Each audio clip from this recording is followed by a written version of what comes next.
But ஒன்ன அளவுக்கு two மச்சா இல்லையே. அதான் சார் சொன்னேனே. கொஞ்சம் ஏமாத்திட்டீங்க. அதான் சார். ஆனால் டீசெண்டாக இருந்தது. அதான் சென்சாரில் பிரச்சனை வராமல் எந்த அளவுக்கு டூ மச்சா போக முடியுமோ அந்த அளவுக்கு டூ மச்சா.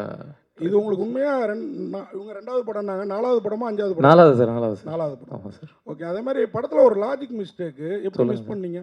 எந்த லாஜிக் சார்? ஒருத்தர் பொண்ணை கட்டி கொடுத்துட்றாரு. ஓகே. ப்ரொடியூசரு. ஆமாம். அதுக்கப்புறம் பொண்டாட்டி உங்களுக்கு தானே சொந்தம் அந்த பொண்ணு, உங்கள்கிட்ட தானே அவங்க வந்து கதை சொல்லணும். பிரியா பவானி சங்கர். ஆமாம்.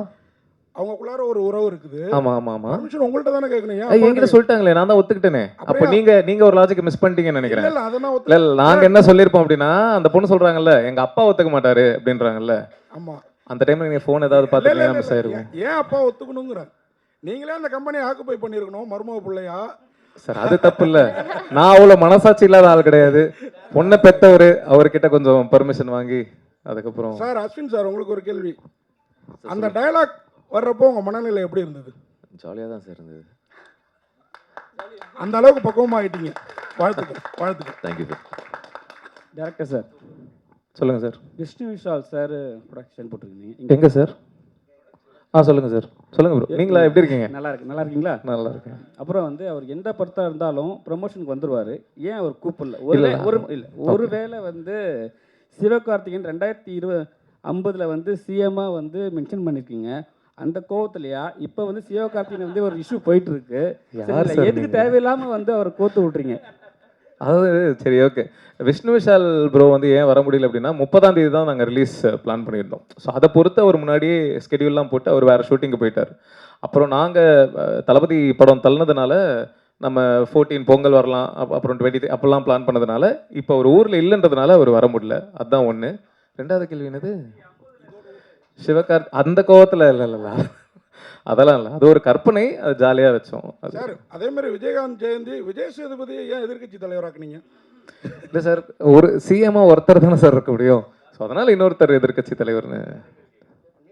சார் சொல்லுங்க சார். 2 ரசிகர்களை காமிச்சிங்க, அது மறைமுகமாக 2 நடிகர்னு தெரியுது, தாதா ராஜான்னு. உண்மையிலேயே மனசில் அந்த 2 பேரை வச்சு தான் பண்ணி. உங்களுக்கு எந்த 2 பேர் சார் ஃபீல் ஆனாங்க? அது நீங்கள் யார் நினைச்சீங்களோ அவங்க. நான் யாரையும் நினைக்கல சார். உங்களுக்கு யார் ஃபீல் ஆகிறாங்களோ அவங்க. டைரக்டர் சார் சொல்லுங்கள் சார். சார் இப்போது உங்களோட படங்கள் வந்து டைம் ட்ராவல் பேஸ்ட்லேயும் இருக்குது, நீங்கள் சொல்கிற நெரேஷன்லேயும் டைம் ட்ராவல் இருக்குது, ஃப்யூச்சரை உற்று நோக்கி இருக்குது. ப்ரெசண்ட்டை நீங்கள் எப்படி பார்க்குறீங்க சார்? ஏன்னா ஃப்யூச்சர் தான் நீங்கள் ஆசைப்படுற மாதிரி எனக்கு ஃபீலாக இருக்குது. ப்ரெசண்ட்டை நீங்கள் எப்படி பார்க்குறீங்க? தம்பி ராமையா சார் கதை ப்ரெசன்ட் தானே சார்? சார் நான் என்ன சொல்கிறேன்னா, உங்களோட கதைகளும் உங்களோட எண்ணங்களும் வந்து ஃப்யூச்சரை பேஸ் பண்ணி, ஐ மீன் அடியிலையும் ஃப்யூச்சர் டைம் ட்ராவலு, இதுலேயும் டைம் ட்ராவல் அப்படி சொல்கிறேன் சார். ப்ரெசண்ட்டை நீங்கள் எப்படி பார்க்குறீங்கன்னு கேட்குறேன். ப்ரெசென்ட் இப்போ நான் இங்கே உட்காந்துருக்கும் போதே நைட் என்ன சாப்பிடலாம் அப்படின்னு ஃபியூச்சரை பற்றி தானே சார் யோசிக்கிறேன். அதனால் யோசிக்கும் போதே கொஞ்சம் ஃபியூச்சரிஸ்டிக்காக யோசிக்கிறேன்னு நினைக்கிறேன். ஸோ தெரியல.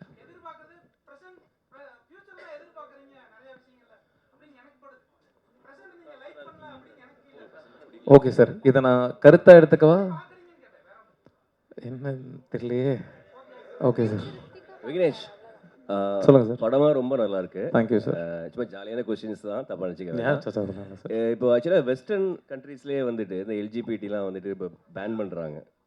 அப்படி இருக்கும்பொழுது நம்ம ஊரில் அதை வந்து ஒரு பொது உடைமை ஆக்குற முயற்சிகள் மாதிரி தெரியுது இதில். இல்லை சார், அது சரியாக தான். அது நீங்கள் கேட்குறது பெரிய டாபிக் சார். அது இல்லை பெரிய டாபிக், அது சின்ன விஷயம். ஆடியன்ஸ் வந்து அது ரொம்ப அது வந்து கரெக்ட் அப்படின்னு எடுத்துக்குவாங்க, இல்லைன்னா அப்படி ட்ரை பண்ணலாமான்னு எடுத்துக்குவாங்க. அந்த மாதிரி ஏதாவது விஷயம்? இல்லை சார், என்னோட கருத்து வந்து இந்த உலகம் எல்லாருக்கும் சொந்தமானது, எல்லாருக்கும் பொதுவானது. ஒவ்வொருத்தருக்கும் ஒவ்வொரு விருப்பு வெறுப்புகள் இருக்கும். ஒவ்வொருத்தருக்கு அது பிரச்சனைன்னு சொல்லக்கூடாது. இப்போது எல்ஜிபிடி அவங்களுக்கு பிரச்சனை, ஏன்னா அது பிரச்சனை கிடையாது, அதுதான் எங்களோட இயற்கை அப்படின்னு அவங்களோட கருத்து இருக்கும். ஸோ எல்லாருக்கும் சொந்தமான உலகத்தில் அவங்களுக்கு பிடிச்ச மாதிரி இருக்கிறது, அடுத்தவங்களை கஷ்டப்படுத்தாத வரைக்கும் அவங்களோட சந்தோஷம் அவங்களோட உரிமை இல்லை சார். அது அவங்களோட கால். சரி ஓகே. ஃபர்ஸ்ட் பார்ட்டில் வந்துட்டு நீங்கள் சினிமா அந்த கிரேஸை வந்து கொஞ்சம் இது பண்ணியிருப்பீங்க, கிரிட்டிசைஸ் பண்ணியிருப்பீங்க இல்லையா, நடிகர்கள் மேலே. ஃபர்ஸ்ட் கதையில் பண்ணியிருப்பீங்க. செகண்ட் பார்ட்டில், அதாவது செகண்ட் ஹாஃப்ல நீங்கள் என்ன சொல்ல வரீங்கன்னா, நடிகர்கள் தான் 2050 வரை சிஎம் ஆகுறாங்கன்ற மாதிரி காமிச்சிருப்பீங்க. அது ஒரு கான்ட்ராஸ்டான விஷயமா? அது ஒரு சர்க்காஸ்டிக்கான ஒரு விஷயம் தானே சார். இப்போ இருக்கிற விஷயத்த சொல்கிறோம், 50 வரைக்கும் இப்படியே இருந்தா அப்படின்னு அது ஒரு சர்க்காசம் தான் சார் அது. சரி, அப்புறம் மகளையே லவ் பண்ணலாம் அப்படின்ற ஒரு ஐடியா உங்களுக்கு இன்ஸ்பயர் பண்ணது யாராவது இருக்காங்களா? இல்லை நீங்கள் கதையெல்லாம் ரிவீல் பண்ணுறீங்க. இதுக்கு நான் பதில் சொன்னேன்னா கதையை சொல்கிற மாதிரி ஆயிரும். சரி, ஆனால் அது இல்லை அப்படின்னு தானே நம்ம கடைசியில் சொல்கிறோம். ஓகே. அப்புறம் lover and girl bestie, boy lover and boy பெஸ்டிலாம் இருக்கிற மாதிரி ப்ரொடியூசருக்கு வந்து ஒய்ஃபும் இருக்காங்க. அப்புறம் ஒரு ஒய்ஃப் பெஸ்டி கால் பண்ணுற மாதிரி தெரியுது. அது ஒய்ஃப் பெஸ்டி மாதிரி நெக்ஸ்ட் பார்ட்டில் ஏதாவது ஒய்ஃப் பெஸ்டின்ற ஒரு டேர்ம் கொண்டு வர மாதிரி ஏதாவது ஐடியா இருக்கா? இது நான் யோசிக்கிறேன் சார். பார்த்து பண்ணோன்னா அவரே ஜோடி இல்லைன்னு என்கிட்ட கோபமாக பேசிக்கிட்டு இருக்காரு. இது என்கிட்ட ஐடியாவாக சொல்லி ட்ரை பண்ணலாம் சார். Director sir, hello. சொல்லுங்கள் சார். 2021 அற்புதம்னு ஒரு தெலுங்கு படம். Okay sir. அதில் செல்ஃபோன் வந்து மின்னல் வரும்.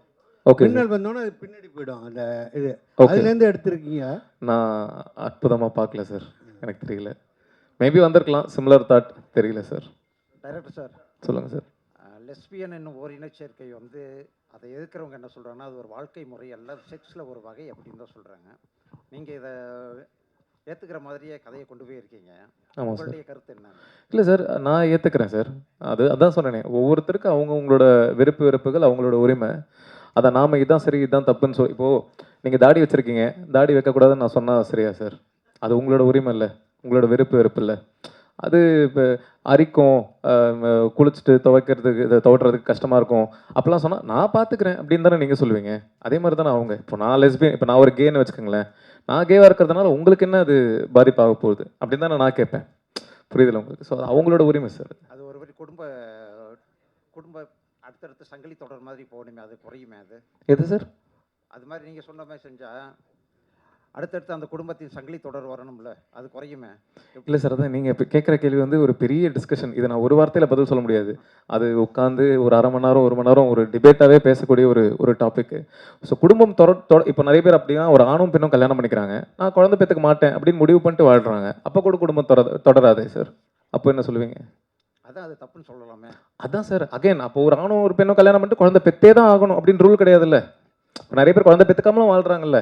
ரூல் இல்லை, உங்கள் அம்மா அப்பாவும் எனக்கு அம்மா அப்பா அப்படி தானே போயிருக்காங்க, அதனால கேட்குறேன். கவர்மெண்ட் ஆஃப் இந்தியா எல்லாரும் குழந்தை பெற்றுக்கணும்னு ரூல்லாம் கிடையாது சார். அக்ரிமெண்ட்டை காட்டுங்க சார். சார் இல்லை அக்ரிமெண்ட்லாம் இப்போ நான் கல்யாணம் பண்ணிக்கிறேன், என் ஒய்ஃபும் நானும் குழந்தை பெற்றுக்கணுமா வேணாமன்றது நான் தானே சார் முடிவு பண்ணணும். அது ரூல் கிடையாதுல்ல. அது ஆமாம்மா, அதை ப்ரூவ் பண்ணிட்டேன். ஆமாம்மா. ஓ சப்போர்ட், ஓகே ரைட். இல்லை ஓகே, இல்லை அது லீகல் தான். 377 ரூல் படி. ஹலோ. ஓகே சார், இங்கே சார். சார் இந்த பக்கம் சொல்லுங்க சார். இப்போது சினிமாவில் பார்த்தீங்கன்னா இன்றைக்கி வந்து ஒவ்வொரு படமும் ஓடுறதுங்கிறதே ஒரு மிகப்பெரிய விஷயமா இருந்துட்டு இருக்கு கடந்த சில வருடங்களாக.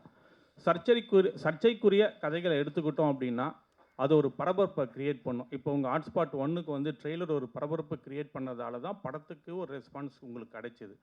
அதனாலேயே இந்த படத்துலையும் சர்ச்சைக்குரிய 3 கதைகளை எடுத்துக்கிட்டு பண்ணீங்களா? சர்ச்சைக்குரிய கதைகளை பண்ணக்கூடாதுன்னு கிடையாதுல்ல சார். பண்ணக்கூடாதுன்னு இல்லை, அதனால தான் பண்ணீங்களான்னு கேட்குறீங்களா? இது ஒரு ட்ரெண்டாகவும் போயிட்டு இருக்கு. சில யங் டைரக்டர்ஸ் அப்படி பண்ணிட்டு இருக்காங்க. அதே ஃபார்முலா நீங்கள் ஃபாலோ பண்ணீங்களான்னு கேட்குறேன். அதான் சார், இது ஒரு விவாதம் கிரியேட் பண்ணோம். இது இப்போ அப்படியான படங்கள் தான் அதிகமாக வருது. ஆமாம் சார். இப்போ ஹாட்ஸ்பாட் 1 ஒரு ஃப்ளேவரில் இருந்தது. ஸோ இப்போ ஹாட்ஸ்பாட் 2 அப்படின்னு நான் பண்ணும்போது லவ் ஸ்டோரி பண்ண முடியாதுல்ல.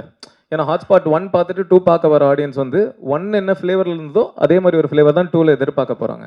ஸோ அதே ஃப்ளேவரில் சர்ச்சைக்குரிய விஷயங்களை பேசலாம் அப்படின்னு நினச்சி பண்ணது தான் சார். 1ஓட கம்பேர் பண்ணும்போது அதில் ஒரு ஃபேமிலி டச் ஓரியன்ட் அப்படி இருந்தது. இதில் எல்லாமே வந்து உங்களுக்கு 3 டாப்பிக்குமே ஒரு கான்ட்ரவர்சியாகவே தான் சுற்றி வருது. அதுக்குண்டான சொல்யூஷனும் கொஞ்சம் முடிக்கும் போது அப்படி கொஞ்சம் அலுஃபாக முடிச்சுட்டு போகிற மாதிரி இருக்குன்னு சொல்ல வரேன். Okay sir.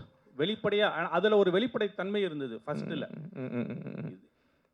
தெரியலையே, எனக்கு கேள்வி எப்படி சொல்கிறது. நான் எனக்கு தெரிஞ்ச அளவுக்கு என்ன அதை சொல்யூஷனாக சொல்ல முடியுமோ அதை சொல்ல ட்ரை பண்ணியிருக்கேன்.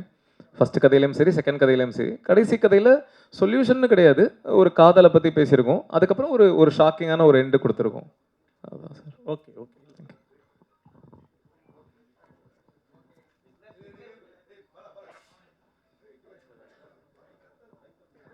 சொல்லுங்கள் ப்ரோ. கள்ளக்காதலை அதிகமாக ஆதரிக்கிறீங்களோ? அதான் இன்னும் நீங்கள் பேசலையே அப்படின்னு பார்த்தேன். லேட்டாக பேசினாலும் லேட்டஸ்ட்டாக கள்ளக்காதலை கள்ளக்காதலுக்கு பயங்கரமா ஒரு பிலாசபிலாம் சொல்றீங்க. சசிகுமார் சார் ஒரு டயலாக் சொல்லியிருப்பார்ல, பின்னாடி இருந்து இவர் தான் எமோஷன் ஆவார்னு பார்த்தேன். இதுவே தப்பா இருக்குதே, பொண்ணை லவ் பண்ற மாதிரி வருதேன்னு நினைச்சேன். ஓகே பட் ஆனா அதை விட பெரிய குண்டு கூட இருக்கிற ஃப்ரெண்டு துரோகம் பண்ற மாதிரி ஒன்று வச்சீங்கல்ல. கேள்வி திரும்பி கேளுங்க சார். ஃபர்ஸ்ட் கேட்டிங்களா கேளுங்க. இல்ல கள்ளக்காதல் தானா? இல்லை சார், காதல் எது சார் நல்ல காதல் கள்ளக்காதல்? எல்லாமே காதல் தானே சார். அதான் மாதிரிதான். பட் அது சரியா தப்பான்றது அகைன் அவங்களோட, அதுக்குன்னு கள்ளக்காதலை ஆதரிக்கிறேன் அப்படி எடுத்துக்காதீங்க. இல்லை சார், ஒருத்தருக்கு துரோகம் பண்ணாவே அது கள்ளக்காதல் கணக்கு தானே சார் அது வருத்தம். அப்புறம் எப்படி சார் அது நல்ல காதல் எல்லாமே சொல்ல முடியும்? அந்த 2 பேருக்கு அது நல்ல காதல் தானே. புருஷனுக்கு தான் அது கள்ளக்காதல், அவங்க 2 பேருக்கு அது நல்ல காதல் தானே. அதே போல இப்போ இருக்க ஜென்ரேஷனையும் கொச்சையா தான் சொல்ல வரீங்க. எந்த ஜென்ரேஷனு? அந்த பொண்ணு வந்து ஆல்ரெடி பாய் ஃப்ரெண்ட் செக்ஸ் வச்சுக்கலாமா பொண்ணு பார்க்க வரும்போது கேக்குது. எந்த பொண்ணு? அந்த பொண்ணு ஏன் கேக்குது? அந்த வந்தவர் என்ன சொல்றாரு? பொண்ணுங்களுக்கெல்லாம் முடி வளர்க்க தான் தெரியும், முடிவெடுக்க எங்க தெரியும் அப்படின்னு கேட்குறாரு. என் பையன் நான் சொல்றத தட்ட மாட்டான், உன் பொண்ணுகிட்ட என்ன கேட்டுக்கிட்டு நீ கல்யாணம் பண்ணி அப்படின்னு சொல்றாரு. அவர் மேல இருக்கிற கோவத்துல அந்த பொண்ணு அப்படி பேசுறா. அது எப்படி சார்? நீங்க அதுக்கு எக்ஸ்ட்ரா டைலாக் கொடுத்தீங்களோ அப்படின்னு லவ் ஸ்டோரின்னு ஒன்று வந்ததுல, அதுல இப்போ லேட்டஸ்டா வரும்போது அதுல பாட்டி சொல்லுவாங்க, பாட்டி போய் நீ இது பண்ணு அப்படின்னு சொல்லுவாங்க. ஸோ இதில் வந்து இந்த பொண்ணு டைரெக்டாக அப்பா உக்காந்துட்டு இருக்கும்போதே கேட்குதே இவ்வளோ தெரியுமா, நம்ம தமிழ்நாட்டு பொண்ணுங்களை அப்படி கேட்க முடியுமா, கேட்குறாங்களா அப்படின்ற மாதிரி தோணுது. கரெக்ட். இவங்க கேட்டதுக்கு தானே தம்பிராம சார் வந்து கிளைமேக்ஸில் பதிலடி கொடுக்குறாரு. இதுதான் கிளைமேக்ஸ் அப்படின்னு முடிச்சிருந்தேன்னா நீங்கள் சொல்கிறது கரெக்டு. அதுக்கப்புறம் சார் வந்து பேசுகிறாருல்ல, நீ சொன்னது தப்பு அப்படின்ட்டு அவர் ஏன் பேசுகிறாருன்னா, சில பேருக்கு சில விஷயத்த சொல்கிற விதத்தில் சொன்னால் தான் புரியும், அதுவே நீ தானமா சொன்ன அப்படின்ற மாதிரி சொல்கிறாருல்ல. அஸ்வின் ப்ரோ, நீங்கள் அண்ணன் கேட்கும் போது அசால்ட்டாக சொல்லிட்டீங்க ஜாலியான்னு. பட் ஆனால் அந்த டைலாக் உங்களுக்கு எவ்வளோ அளவுக்கு ஆழமாக உங்களை காலி பண்ணுச்சுன்னு உங்களுக்கு தெரியும், குத்திச்சுன்னு தெரியும். பட் அந்த டைலாக்கே ஃபர்ஸ்ட் நீங்கள் அவர் ஃபோன் பண்ணும்போது ஹாட்ஸ்பாட்டாக அது அப்படி இருந்தது அப்படின்னு சொன்னீங்க. பட் உங்களை நடிக்க வைக்கும் போது இந்த டைலாக் தான்டா அமர் சொல்ல போகிறான் அப்படின்னும் போது என்ன தோணுச்சுன்னு தான் கேட்குறோம். அதே போல் இப்போ நீங்கள் கதைகள்லாம் கேட்கும்போது தூங்குறீங்களா இல்லை முழிச்சுக்கிட்டீங்களா? ஒரே ஒரு கேள்வி, நான் நேர்மையாக கேட்ட நீங்கள் பதில் சொல்லுவீங்களா? சொல்லுங்க. நான் வந்து 40ங்கிறது ஜென்ரலாக நான் சொன்ன ஒரு நம்பர். நான் அதுக்கு மேலேயும் கேட்டிருக்கலாம், அது கம்மியும் கேட்டிருக்கலாம். இன்னைக்கு நீங்கள் எவ்வளோ கதை கேட்டாலும் நீங்கள் தூங்காமல் இருந்திருப்பீங்களா? நீங்கள் படத்துலேயே நான் பார்க்குறேன், தேட்டரில் அத்தனை பேர் தூங்குறாங்க. நாங்கள் யாரையும் புண்படுத்துறக்கா யாரும் நான் பேசுனது கிடையாது. நான் தெளிவாகவும் நான் அதுக்கான ஒரு வீடியோ நான் கொடுத்துட்டேன். நீங்கள் திரும்ப இப்போ இந்த இதில் வந்து படத்துக்கு வரும்போது நீங்கள் திரும்ப அதை பற்றி கேட்குறீங்கன்னா நீங்கள் தான் எனக்கு பார்த்துட்டே இருக்கீங்க. குத்தலை நாங்கள், நீங்கள் எடுத்துக்கிட்ட விதம் இப்போ அந்த டைலாக்கே உங்களுக்கு இருக்கிறாங்க, அவ்வளோ போல்டாக நீங்கள் நடிச்சிருக்கீங்க. இப்போ நீங்கள் முழிச்சுக்கிட்டீங்களா? இப்போ நடிக்கிறதுக்கான முன்னேற்றம் வந்துட்டு இருக்கீங்களான்னு சார், நான் ஒன்றுமே நான் வந்து நான் ஒரு ப்ராப்பர் ஆக்டர் நான் சொல்ல மாட்டேன், நான் கற்றுக்கிட்டு தான் இருக்கேன். இன்றைக்கி நான் விக்னேஷ் கார்த்திகிட்ட அவர்கிட்டையும் நான் நிறைய கற்றுக்கிட்டேன். நான் ஒர்க் பண்ணுற ஒவ்வொரு டேரக்டர்கிட்டையும் நான் கற்றுக்கிட்டு தான் இருக்கேன். அது ஒரு endless process. Okay, trying to be better actor. Cool. Vignesh, உங்களுக்கு விக்னேஷ் ஃபஸ்ட்டு ஸ்டோரியில் வந்து 2 பெரிய நாயகன்கள் இறந்த உடனே அதான் அவங்க ரசிகர் இறந்துடுறாங்க. அதுக்கு வந்து அவங்க என்ன சொல்கிறாங்க, கதையே சொல்லாதீங்க சார். சாரி, அந்த அந்த அந்த இடத்துல வந்து அவங்க ஃபேமிலியை வந்து தத்தெடுக்க சொல்கிறீங்க. எனக்கு வந்து இப்போ வந்து நீங்கள் பெரிய லெவலில் வளர்ந்துட்டீங்க சரிங்களா, நீங்கள் பெரிய ஹீரோ ஆகிட்டு உங்கள் சைட்லேருந்து ஏதோ ஒரு தவறு நடந்து அது மாதிரி ஆயிடுச்சு. உங்கள் சைட்லேருந்து நீங்கள் அந்த ஃபேமிலியை தத்தெடுப்பீங்களா? நானா? இல்லை, அகைன் இதுக்கு பதில் சொன்னால் கதை ரிலேட்டடாக பதில் சொல்கிற மாதிரி இருக்கும். ஸோ இப்போ சார் அது என்ன டிண்டர் எக்ஸ் சாலிகிராமோ ஒரு டயலாக் வருது, டிண்டர் பம்பு இன்ஸ்டாகிராம் சாலிகிராம், அது ஒரு ரைமிங் சார். இன்ஸ்டாகிராம் சாலிகிராம் இல்லை, சாலிகிராமில் நிறைய தம் அடிக்கிற பொண்ணுங்களை பார்க்குறோம், அதை வச்சு தான் எழுதுனீங்களா அப்படின்னு சார். இன்னும் எங்காவே இருக்கீங்கன்னு புரியுது. தம் அடிக்கிற பொண்ணுங்களா கண்ணில் படுறாங்க பார்த்தீங்களா? ஆனால் அஸ்வின் பற்றி கண்டிப்பாக நான் இந்த படம் பண்ணுறதுக்கு முன்னாடியே வந்து நிறைய பேர் வந்து இவரை பற்றி பண்ணுமா அப்படிலாம் சொன்னாங்க. ஆக்சுவலி நிறைய பேர் அதான் லென்த்தாக போயிடும். நான் சக்ஸஸ் மீட்னு ஒன்று நடந்ததுன்னா அதில் லென்த்தாக சொல்கிறேன். நீங்கள் நினைக்கிற மாதிரி அவர் கிடையாது, அவர் டோட்டலாக வேற மாதிரி உண்மையாகவே. Correct sir. நீங்கள் தானு சாருக்கு வந்து நன்றி சொன்னீங்க, தெரிய வந்து ரிலீஸ் ஆகலை அப்படின்னு. அது ஓகே, தேட்டர் கிடைக்கல. ஆனால் மங்காத்தான்னு ஒரு படம் வருது, அதை ஏதாவது ஃபீல் பண்ணீங்களா? மங்காத்தாவும் வராமல் இருந்தால் நல்லா தான் இருந்திருக்கும். பட் ஆனால் மங்காத்தா வந்து முன்னாடியே டேட் போட்டாங்க. ஸோ அதனால் நாங்கள் கேட்க முடியாது. நாங்கள் வரலான்னு நினைக்கும் போது தான் தெரிய டேட் போட்டாங்கன்றதுனால அவங்க கிட்ட கேட்டோம் சார். அடுத்த படத்தில் 2 ரசிகர்களையும் திட்ட மாட்டீங்க, அவரை மட்டும் திட்டுவீங்கன்னு நினைக்கிறேன். நாங்கள் எந்த ரசிகர்களை திட்டணும்னு நீங்கள் நினைக்கிறீங்கன்னு தெரில. நாங்கள் பெரிய ஹீரோ தான், நாங்கள் யாரையோ சும்மா கற்பனையாக நினச்சி திட்டணும் சார். சார் ஒரே நிமிஷம். ஆக்சுவலாக மங்காத்தா தேரி 2 வந்தால் தான் நல்லா இருக்கும்னு நான் ஃபீல் பண்ணேன். அது உங்களுக்கு புரிஞ்சிருக்குன்னு நினைக்கிறேன். இல்லை இல்லை இல்லை, அவரு சும்மா கற்பனையாக பேசுகிறாரு, அதை கண்டுக்காத கிடையாது. விக்னேஷ்ஜி சொல்லுங்கள் சார். நன்றி நன்றி நன்றி சார். நன்றி நன்றி நன்றி சார். விக்னேஷ்ஜி சொல்லுங்கண்ணா. நீங்க சொன்னீங்க அவர்கிட்ட 2 ஹீரோ, நீங்க எந்த ஹீரோன்னு யோசிச்சேன்னு சொன்னீங்க. ஆமா. இப்போ உங்களுக்காக விட்டு கொடுத்துருக்காருல்ல, அந்த படத்தோட ஹீரோ தானே கலாய்ச்சிருக்கிறீங்க. அது நீங்க அப்படி நினைச்சீங்கன்னா அந்த பப்ளிக்காம் போடுற விஜய் தானே கலாய்ச்சிருக்கீங்க சார். ரஜினி சாரும் பபிள்கம் போட்டிருக்காரு. இல்லையா அந்த ஸ்டைல்ல போல் எது இல்ல சிவாஜி பார்த்தது இல்லையா நீங்க? சிவாஜி த பாஸ் அதுல போட்டிருக்காரு. போட்டு தாங்க போட்டிருக்காரு. இது சார் ரஜினி சார் பண்ணாததா சார்? இது தளபதி மட்டும் தாங்க இப்படி பண்ணிருக்காரு. இல்ல இல்ல இல்ல, அது உங்களோட கற்பனை. அவர் விஜய் கலாய்க்க மாட்டார் சார், விஜய் ரசிகர் அவரு. சார் வணக்கம். சொல்லுங்க சார். சார் நடிகர்கள் வந்து தலைவர்களாக மாறிட்டு இருக்காங்க, ரசிகர்கள்லாம் தொண்டர்களாக மாறிட்டு இருக்க இந்த காலகட்டத்தில் இந்த படம் வந்து இப்போ அரசியல் ஏதாச்சும் தாக்கத்தை ஏற்படுத்தும்னு நினைக்கிறீங்களா? அது படம் ரிலீஸ்க்கு அப்புறம் தான் தெரியும். தெரியலையே, தாக்கத்தை ஏற்படுத்துமா படுத்தாதான்றது எனக்கு தெரியாது. எனக்கு ஒரு கருத்து இருந்தது, அந்த கருத்தை அந்த படம் மூலமா சொல்ல ட்ரை இந்த கதைக்கு பர்டிகுலராக அந்த ஃபர்ஸ்ட் ஸ்டோரிக்கு மட்டுமே வந்து நிறைய சம்பவங்கள் உங்களை ஏதாச்சும் பாதிச்சுதா? இந்த கரூர் சம்பவம் மாதிரி ஏதாவது? இல்லை சார், நாங்கள் இந்த கதையை வந்து 2024 மேவா ஜூனா 2024 மேவோ ஜூனோ ஷூட் பண்ணிட்டோம் கதையை. 24 நான் சொல்கிறது போன வருஷம். எங்ககிட்ட ஃபுட்டேஜும் இருக்குது, அது பார்த்தீங்கன்னா உங்களுக்கு டேட் முத கொண்டு ரஷ்ல பார்த்தீங்கன்னா கண்டுபிடிச்சிடலாம்.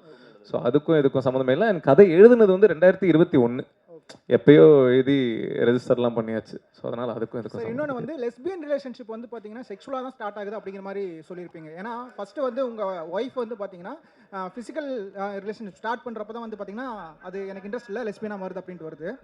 ஸோ லெஸ்பியன் வந்து வெறும் செக்ஸை மட்டும் தான் டிமாண்ட் பண்ணுது அப்படிங்க நினைக்கிறீங்க? அவ்வளோ டீட்டெயில்டெல்லாம் சொல்லவே இல்லையே சார். அந்த இடத்துல எனக்கு ஒரு 5-10 நிமிஷம் தான் இருந்தது. அதுக்குள்ளே அதை எப்படி சொல்ல முடியுமோ அப்படி சொல்ல ட்ரை பண்ணேன். ஸோ இல்லை sir. Thank you sir. Thank you so much team answer பண்ணாங்க பொறுமையா. Thank you so much. அண்ட் ஒரு குரூப் பிக்சர் எடுத்துக்கிட்டு நம்ம இந்த ப்ரெஸ் மீட்டை இதோட முடிச்சுக்கிறோம். ஸோ மறுபடியும் வருகை தந்த media press YouTube channel team எல்லாருக்குமே ரொம்ப ரொம்ப நன்றி. டெஃபினட்டாக ஹாட்ஸ்பாட்டுக்கு உங்களுடைய சப்போர்ட் எந்த அளவுக்கு இருந்ததோ அதை விட நீங்கள் பயங்கரமாக சப்போர்ட் பண்ணுவீங்கன்ற நம்பிக்கை இருக்குது. ஏன்னா நல்ல படத்துக்கு உங்களுடைய சப்போர்ட் என்றைக்குமே இருந்திருக்கு. January 23 ஹாட்ஸ்பாட் டூ மச் தியேட்டர்ஸில் ரிலீஸ் ஆகுது. இதே மாதிரி சப்போர்ட் கொடுங்க. Thank you so much and congratulations team once again. Team group picture